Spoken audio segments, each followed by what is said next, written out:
Esse canal é totalmente parcial e apresenta apenas uma das histórias possíveis. Se persistir a confusão, as referências deverão ser consultadas.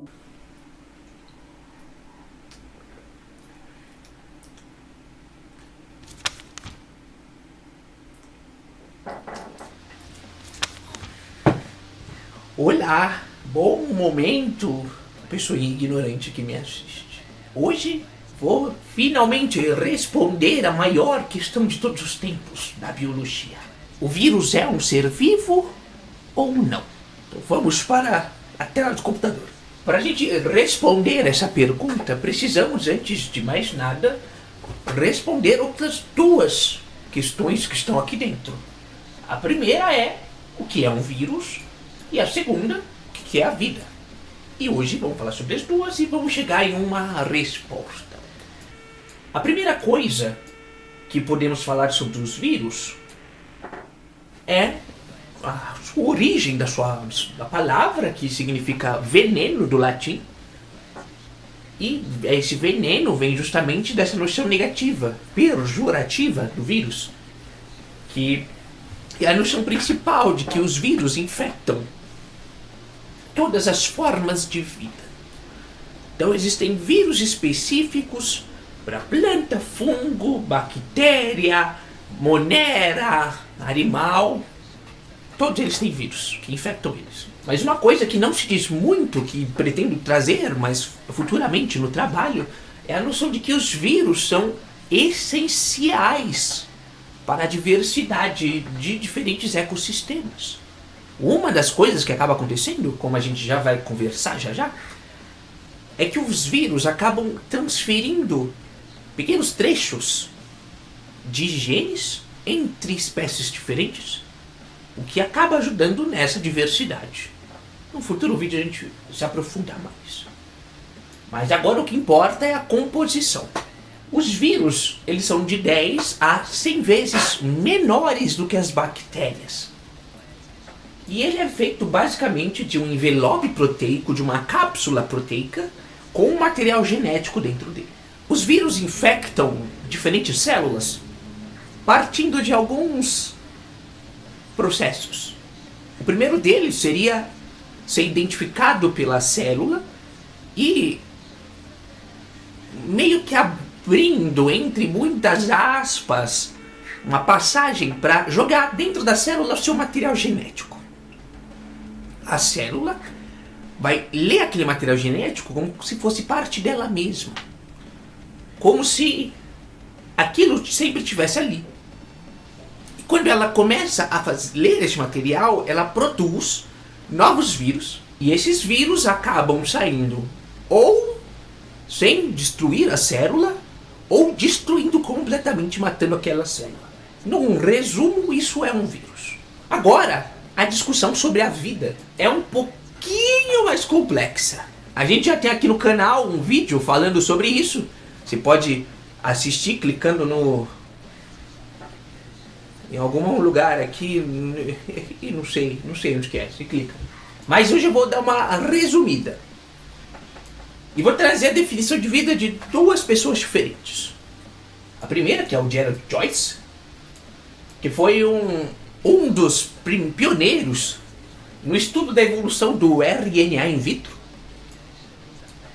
E, partindo desse estudo, ele chegou nessa definição de que a vida é um sistema químico autossuficiente capaz de passar pela evolução darwiniana. Outro autor que eu trouxe aqui é o prepotente do Richard Dawkins, que vai chegar numa próxima da do Gerald Joyce, que fala que a vida resulta da sobrevivência não aleatória de replicadores aleatoriamente variados. Moreira e Lopes Garcia, 0 motivos não, é 10 motivos, publicaram um artigo que utilizam essa definição de vida do Richard Dawkins para justificar 10 motivos para não incluir os vírus como um ser vivo. E vão falar basicamente que os vírus não são seres vivos porque eles não se replicam nem evoluem. Para essas pessoas, os vírus são evoluídos pelas células e não por eles próprios. Mas beleza, a gente consegue chegar numa resposta agora usando isso? E aí, para isso vamos entrar um pouco mais e agora entender um pouquinho sobre as fases dos vírus. A gente pode dividir as fases de existência do vírus em duas. Uma que chamamos de vírion e outra que foi recentemente cunhada, chamada de virocélula. O vírion é essa fase extracelular, em que o vírus está inativo. Então, basicamente, ele seria como se fosse uma pequena rochinha, uma pequena coisa sólida. Era isso que eu queria falar. Um sólido.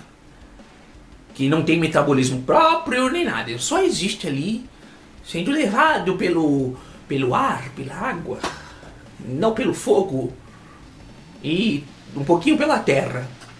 E agora vem o pulo do gato, que existe essa separação entre essa fase extracelular, metabolicamente inativa do vírus, para a fase intracelular, que seria basicamente quando o vírus fica metabolicamente ativo. O vírus, então, sequestraria a máquina, entre aspas. Coloquei sequestro entre aspas. A máquina também, porque não é a máquina. Mas sequestra as organelas da célula para produzir novos vírus. E durante todo esse processo a gente teria o vírus, a virocélula, como se fosse um amálgama de célula e vírus, que vão basicamente transformar o vírus em um organismo vivo. Mas agora, depois disso tudo que dissemos aqui, os vírus são vivos ou não? Utilizando esse artigo de Harris e Hill, eles apresentam alguns argumentos pra gente, que são bem importantes. O primeiro deles é que tanto definir os vírus como não sendo seres vivos, tal qual definindo eles como seres vivos, é algo prematuro. E isso vai acontecer porque toda a definição de vida que existe até o momento vai encontrar alguns contra-exemplos e diferentes dificuldades. O primeiro deles é com esse grupo de bactérias chamada Clamide, que são bactérias intracelulares obrigatórias, ou seja, se elas não estão dentro de células, elas não sobrevivem. Então isso faria com que essas bactérias não evoluíssem por si só, e sim seriam evoluídos pela célula? Não sabemos. Ela deixa de ser um ser vivo por conta disso? Não. O que muda? É porque ela tem uma membrana? Alguns vírus têm membrana? É porque ela é uma célula? E aí você cai numa definição de vida bem pobre, de que o que é vivo tem célula ou não. Não é tão interessante assim. Principalmente que a gente pensa que organismos mortos têm células. Eles deixam de ter morrido. Enfim, questões. E a outra são os cloroplastos e mitocôndrias. Como falamos no vídeo anterior, tanto o cloroplasto quanto a mitocôndria derivam de bactérias que passaram por um processo simbiótico há muito tempo atrás e que hoje são entendidas como organelas não vivas. E o que muda a clamide do cloroplasto e mitocôndria é basicamente o tempo evolutivo e tempo evolutivo de endoparasitismo, que é maior. Enquanto as clamídeas ali, elas não passaram por tanto tempo dentro dessas células. E agora vamos responder a grande pergunta. Finalmente. Os vírus são ou não são vivos? E a resposta podemos encontrar aqui no meu diploma de biologia. Aqui, ó. Depende. Calma, não cometa nenhum crime. Vamos lá. Depende do quê? Você leva em consideração o vírion? Você leva em consideração a virocélula também? Só o vírion é o vírus? Ou a virocélula também é? Ou a virocélula não é parte do vírus? Isso aí é obra de pós-modernos, não é? Que dizem aí? Ai, pós-modernos. Ai, meu Deus. Ui, o pós-moderno entrou no meu quarto e cagou na minha cama. Ai. E também depende da definição de vida. Que definição de vida você usa? Se você usa uma definição de vida que diz que seres vivos só são aqueles que possuem célula, e se você só usa a etapa de vírion para se basear, o vírus não vai ser um ser vivo. Se você usa essa definição e usa a virocélula, já passa a ser um ser vivo.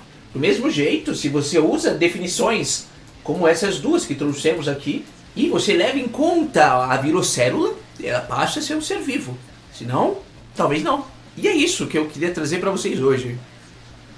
Então, levem isso no coraçãozinho de vocês. Só a igreja vai te dar a certeza, tá bom? E parafraseando,